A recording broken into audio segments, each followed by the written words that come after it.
Good morning, everyone. The House Elections Committee will come to order. And would the clerk please take the attendance? Chair Cerniglu, Here. represent. Here. Here. Here. Present.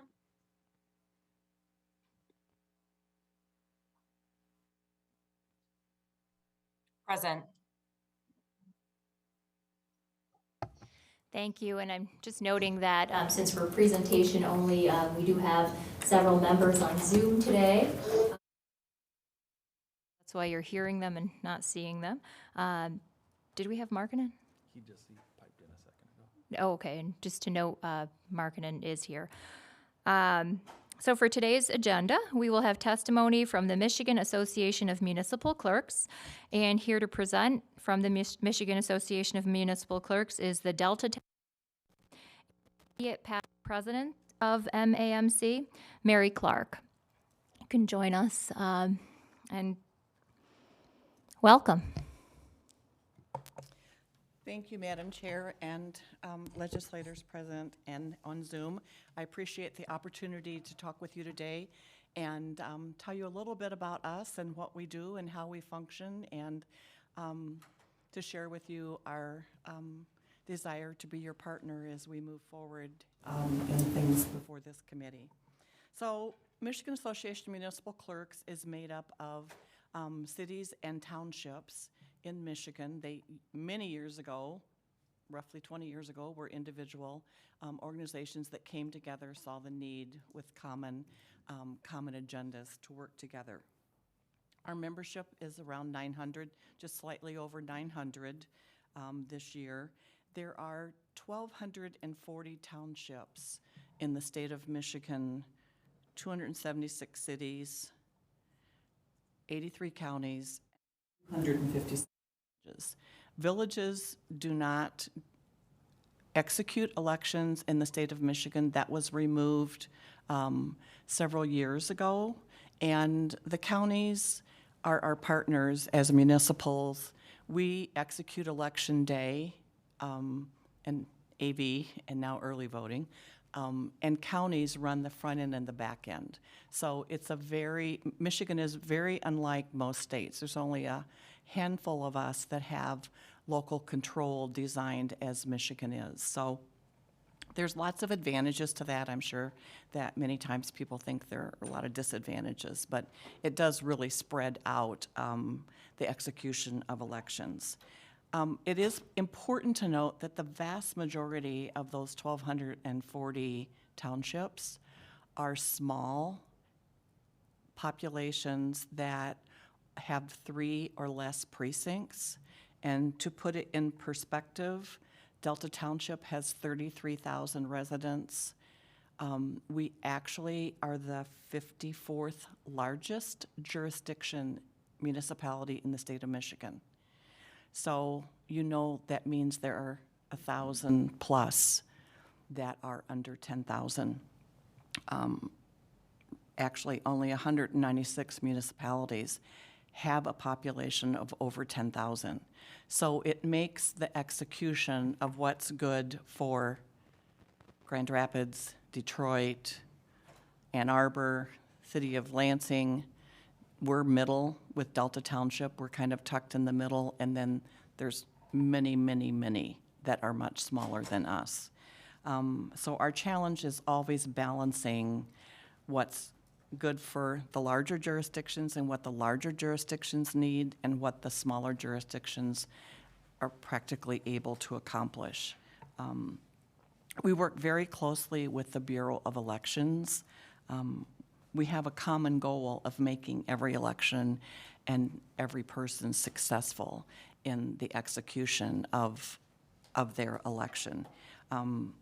We have a legislative committee that reviews all election-related legislation. Sometimes we are on the can we get this action into the hopper to see if we can get some traction on it, and sometimes we're purely reactive when we're brought a bill that we didn't really have a conversation on initiating. We take positions, we testify before you, we take positions of support, opposition, or oppose as written, because many times we will support the concept of the bill, but have reasons, mechanical reasons, for lack of a better word, to oppose it as it's written. The execution of it as written would be a significant challenge to our municipalities. So sometimes we'll oppose, but oppose as written, and that's a really, really important distinction. Because that's when we hope that we're able to work together and come up with something that meets both sides' needs. MAMC, along with MAC, the Michigan Association of Counties, formed a joint group called Council of Election Officials, and you sometimes will see a support card put in for MAMC or for CEO. There are 6 voting members from each of the 2 institutions, 6 from counties and 6 from municipalities. And we work on legislation that we have a common interest in, which most often circles back to elections. Counties have duties that are way beyond and different than municipal clerks. And so we are separate organizations because of that reason and come together in CEO. I wanted to share with you a little bit where we're headed with the passage of Proposal 2 in 2022. It creates a whole nother world in the election line, in the sense that we now, voters can vote, whereas traditionally they voted election day and that was it. And then absentee voting was added. Prop 3 of 2018 added absentee voting for anyone in the state of Michigan for any reason, which significantly broadened the use of absentee ballots. And we saw with COVID in 2020, we had huge numbers.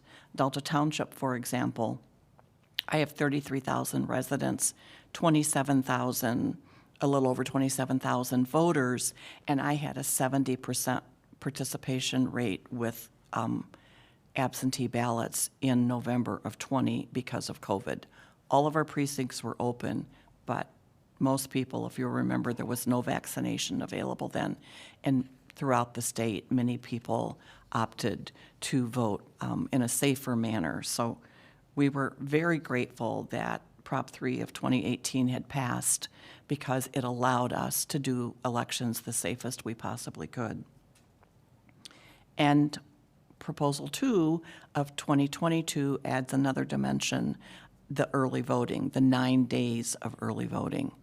And we are very focused on what it will take to really implement 9 days of early voting from a clerk perspective, from a municipal perspective. And there's a number of key things that we're focused on. Funding, obviously, because this puts a huge different demand on local jurisdictions. Elections at the local level are funded out of the general budget. If it's a state like the presidential primary, it's a reimbursement process. If it's a school district, again, it's a reimbursement process. If they do a standalone election where they choose not to go on a ballot in August or November, it becomes a standalone election, and the school district or the municipality conducting that election are fully responsible for those costs.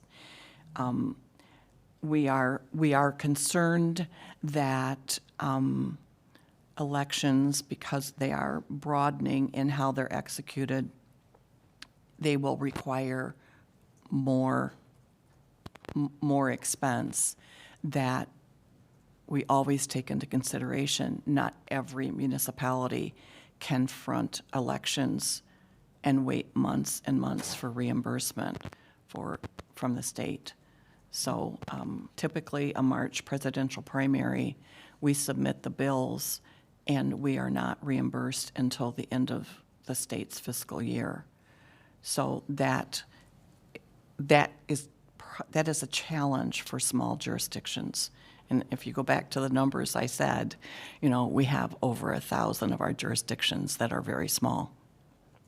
And they're your jurisdictions because you all represent those also. Most of us use schools and churches for our precinct sites. We'll have to visit what is a legal precinct location because churches are not going to let us have 9 days, which includes 2 Sundays, of their facility for us to have our precinct there. And schools are not going to give us their gymnasium or their cafeteria for 9 days. So we will have to work together and find some solutions and resolutions. We need more options there. We also hope to expand the number of voters that you can have in a precinct. Currently by law, it's 2,999. We would like to see something more like 5,000, and always with clerk's discretion. And I've testified to this in the last session. Clerks are not going to commit political suicide. We're not going to create environments where our voters have to wait in line for 2 hours. But we know where we have precincts that have very high percentages, for example, of permanent absentee voters that are not going to use the precinct on election day. So we'd like to discuss what are some options there. We also are interested, as again was presented and discussed last session, the May-November or June-November precinct general cycle. There's lots of reasons in terms of being able to do the most possible work wrapping up the election, the primary election, before you go into the general. So we would like to continue that conversation. And since there's going to be early voting, there's just lots of things that are going to happen and change to make early voting a reality. How do you practically implement this concept that the voters clearly passed that they want to be able to do? But how does that work? And how can we make the best use of those 9 days, 8 hours a day? And such as being able to process your absentee ballots as they come in, to be able to process them that day. So it opens up a whole nother world that we haven't had before, and we're anxious to look at ways that it can be executed in the best way possible for everyone. There's some other little things about challenging voters that aren't rational to us, that came out of, not constitutionally, but became law after the 2018 Prop 3 passed. So that there's things that happen with the move ballot now, which we have lobbied for. A move ballot is the military overseas ballot that someone can vote. They receive the ballot currently electronically, but some do mail it because they don't have a method to do anything else. It has to be mailed, and they come in every election. We have our military and overseas voters ballots that are coming in after Election Day. I had a lady that spent $86 with an assurance that her ballot would be received in time, and it came the day after the election, and it couldn't be counted because it's 8 p.m. Election Day. And so there's changes coming, and what they might look like. There's room for a lot of discussion about how that could work. Our smaller jurisdictions especially are concerned about the paid postage that is required For Prop 2, we're asking, and we're in discussions with the Secretary of State's office, and they are certainly working in partnership with, to look at this, but to have a prepaid bulk stamp that every jurisdiction could use, and the bill would go to the Bureau of Elections, not to local jurisdictions. And local jurisdictions, you wouldn't have to have 1,500 bulk permits that are billing out for that. There's just some clarity that needs to come that we've identified that I won't go deep into now, just in how does this work? How could this work with some aspects of Prop 2? Obviously, the execution of Prop 2 is our primary focus this year. We have other things that we're always interested in working on improving and moving some different directions in with current election law, but absolutely our focus this year is a successful implementation of Prop 2. We want that for our members, of course. We want it for you, for everybody in the state, to have a successful outcome with the implementation. And so it will take some thoughtful work to make sure that we are picking the best path for all of the different aspects that have to happen. So we look forward to working with you on that. There's a number of other, like I said, some of them are kind of housekeeping things that we would like to see action on. And we have a draft of our priorities, and I will be happy when the board approves them. We have a legislative committee structure. Then our board approves the recommendations from a legislative committee, and I will share with Madam Chair our priorities as soon as the board approves them later this month. But I kind of gave you an overview of what they are. So that's kind of what we do. I'm happy to answer any questions. We feel that we are a good resource for you as you explore election options and look at laws that impact elections in the clerk's offices, because we can give you the practical. This is how it works by law. This is a simpler, easier, cleaner, whatever way to do it, but we can't do it because it's mandated by law. So we're always looking to, we like to not have a lot of the absolute execution of every step in law, because if a better practice comes along, we want to be able to implement the best practice, so that we want the freedom to have best practices within a framework, but not to be locked into a specific best practice that has the chance of changing soon. We want to be able to always be in a mode of constant improvement. So I'll be happy to answer any questions. I know that was short. Appreciate the ones that drove in for it, but. Thank you for that. That was very informative. And I do have a few questions, but I'm going to see if my colleagues do as well first. And thank you for your work. I truly believe that, you are the ones who know best, what is needed. And I look forward to working, with you on all of these priorities this year. So are there questions from? Okay, it looks like Representative Burns has a question. Thank you, Madam Chair, and thank you so much for the presentation this morning. My question is really with regards to the early voting implementation piece of Prop 2. Can you speak to us about any best practices from other states that you've seen that you might see Michigan implementing, or that you already have in mind for our state, just to make that process as smooth as possible? We're looking for ways that we can do this successfully. We don't have a lot of specifics yet. We know the path we'd kind of like to go on. We'd like locals to be able to form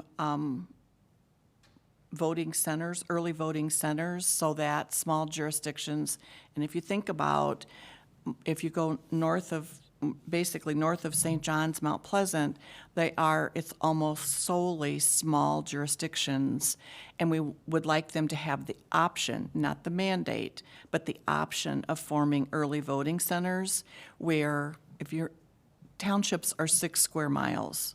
So that's how townships are, 6 by 6 by 6 by 6. And so if there is a way that smaller jurisdictions could come together, and because it requires you to have 3 election workers each day. So that calculates out for one precinct, 216 hours. And we'd like to look for ways that, let's say, for example, 3 jurisdictions could come together and have one person from each of those jurisdictions, because you are by law required to have someone there from your jurisdiction. So be able to have that where they could have one worker, and so the team would be one from each of 3 jurisdictions, for example. I'm a larger jurisdiction. I would be happy to take the 2 smaller townships that touch our township border, for example. That's populations are much smaller. They have two precincts, for example. So that, and then there's been discussion about counties having early voting centers. So just figuring out what's the best and that there's options for the execution of that. But it's a lot of hours and it's a lot of cost that's not provided for in the constitutional amendment that passed. And so that is of paramount concern as how this gets executed. When I just said one precinct, for example, I did the math. If I opened every one of my precincts, I have 16, it would be $60,000+ just for the pre-voting time. So we have to look at how we can make this as economically feasible as possible, what money might be able to be granted through the state, and how this can work. There's a lot of questions. Thank you. That's a really helpful overview. I appreciate that. Representative Hope? Thank you. Good morning, Clerk Clark. Good morning. My question has to do with the security of voters and workers in polling locations and other places where ballots are handled. As you might know, I've introduced legislation in the past to criminalize threatening clerks and harassing clerks and intervening with their work. I plan to reintroduce that soon, and actually in response to some suggestions from the AG and the Secretary of State, make that a felony. Besides that, which I hope is helpful, even if only in a deterrent capacity, does MAMC or the Council of Election Officials have other suggestions legislatively that we could do to make things safer for you all who run the elections and voters? I think having a clear boundary proactively is very important. Someone that's determined to be disruptive might not be stopped by that, but that the fact that there would be a consequence is important. I've been a clerk for going on 12 years, and to see the change in the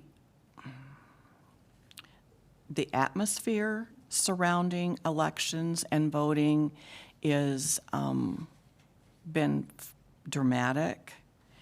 And I have workers that they wanted assurances. They didn't want to work if there were going to be people with guns. They see TV at other states and what's happening, and there's, people with automatic rifles standing at the door or that, and it's unnerving to them. And I've had a number of workers who have just said, I can't do this anymore, Mary. It's not worth it. My kids don't want me to do it. And remember, the vast majority of workers are retirees. And so that makes me sad that someone's leaving, doing something that they feel very patriotic about. Election workers are very patriotic. They're committed to the democracy that we have. They're the basis for it. I mean, let's face it. Elections are done by our citizens. I do the framework, and the county clerks do the framework, but the execution, election day, comes from my neighbors, your neighbors, and they're the ones that execute and run elections election day. We have to do everything possible to ensure their safety and to make them feel comfortable in an environment that they have always felt they were doing their patriotic duty, and to have that endangered, that's the wrong formula. And that's something that we feel strongly always has to be taken front and center, because they're your neighbors. They're my neighbors. They're who you sit next to in church and stand next to in the line at the grocery store. That's who comes down to it. They're the one dealing with the ballot in the precinct and all your other neighbors. And their safety is paramount. Thank you, Clerk Clark. We also have a question from Representative Smith. Good morning. Thank you. And thanks for being here, Clerk Clark. My question is regards to the one-time or the universal AV application to vote that way. What are the discussions or the ideas that you guys are hearing about that? Would there have to be two lists, like if jurisdictions already have a permanent AV list? Or I guess I'd like to hear what your thoughts are on that. We are having conversations with the Bureau about that now. Actually, Director Brader sits in as an active participant in all of our legislative committee meetings and our CEO meetings. So we truly are partners in doing all of this. As a clerk executing it, we do have concerns. Michigan is very much a snowbird state, and I have many of my voters, as do other clerks, that only want their ballot mailed to them for the November election because they're headed to Arizona, to Florida, to Nevada, wherever, someplace warm and sunny. And so they do want only that ballot. So we do feel the need to have two lists where people can pick. Younger people that are busy with their families and their jobs and their activities are likely to choose that they want to be on the permanent ballot list. We've had discussions, just informal discussions in clerk world, that how do we ensure, because you sign one time and it's attached to your registration address, that you always want a ballot sent to you, but by law, ballots cannot be forwarded. So if I mail a ballot without any confirmation that that voter still lives at that address, that apartment, that home, whatever. So many of us have talked about sending a confirmation postcard to our voters beforehand that are on the permanent ballot list to say, our anticipated ballot mail date is September 24th. Please advise if you do not want your ballot mailed to, and then list their address and have them a way of emailing or calling us and saying, this time I need my ballot sent, blah, blah, blah. So that'll be an important piece to not having ballots that are not deliverable by law cannot be forwarded and could be, it's not uncommon for us to get undeliverable ballots back a month, 2 months after Election Day. So we can't use that as a sole way of trying to reconnect with that voter. So it'd be nice if we can, and I know the state's looking into, like, if we could have everybody's email for example, I could send an email to them instead of sending a postcard. There's just ways that we'll work through and we'll figure out the best way or ways to do it, but it is going to require some deep thought in looking at how we can best protect our voters and ensure that they get the ballot that they're expecting. Thank you. Thank you. So just to put some things in perspective regarding the funding that will be needed, do you currently have any cost estimates put together, assuming that we were doing something along the model of voting centers? And it's okay if you don't have anything at this time, just curious. Well, if you go back to what I said, it costs minimum, the number of hours for one precinct would be 216 hours to conduct 9 days of early voting. 216 hours. And my average salary, because I tier based on more responsibility, my hourly, I pay by the hour for my election workers.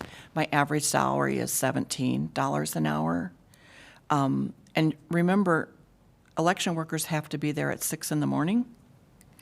Polls close at 8 p.m., and it can take an hour to total out, wrap up, seal, and get everything done where election workers can leave the precinct.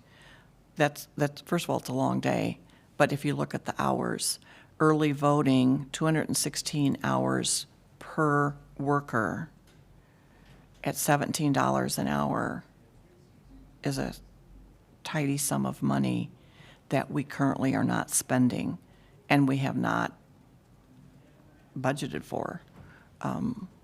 It will be a challenge for many, many jurisdictions. And if you look at a larger jurisdictions, the city of Lansing has 40 precincts. I think Grand Rapids has 60 or 70 some.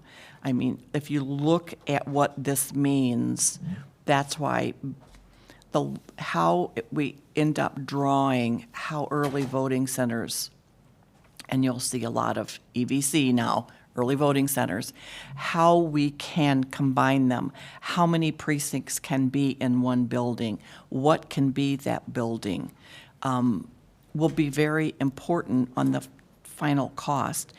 And it can't be driven just by cost, but it has to be taken into consideration. We've got to weigh in how do we expect jurisdictions to pay for this. It's got to come into the conversation.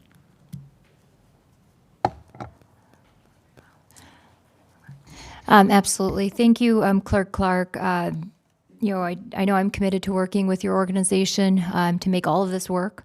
I know that my fellow committee members, also are, eager to learn more and participate in the whole process. So thank you for the presentation, and I know we'll be following up as we move through the meetings here. And are there any further questions? I think we've all asked our questions, but I just want to open that up one last time because I can't see anyone. They're just on Zoom here. Okay, I don't see, it doesn't look like there are.